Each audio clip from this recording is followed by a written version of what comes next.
রোববারের গল্পেরা ছুটি নিয়েছে সেই কবে।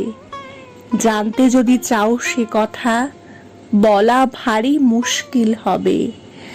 অপেক্ষায় থাকতাম আগে, কখন আসবে রবিবার। সকালবেলায় গরম গরম লুচি আর নানান রকম জলখাবার। দুপুরে মা বানাতো আমাদের পছন্দের পদ নানা রকম। সারাদিন চলতো শুধু দুই বোনের খুনসুটি আর বকম বকম। হারিয়ে গেছে বাবা মা কোন সে অচিনপুরে। বোনও এখন হয়েছে গিন্নি, থাকে অনেক দূরে। আমি এখন একাই 100, নিজ হাতে সামলাই সংসার।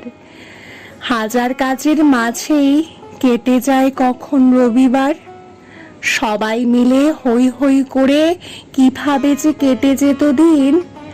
এখনো আসে রবিবার, কিন্তু হয় না তা ছোটবেলার মতো রঙিন। ধন্যবাদ।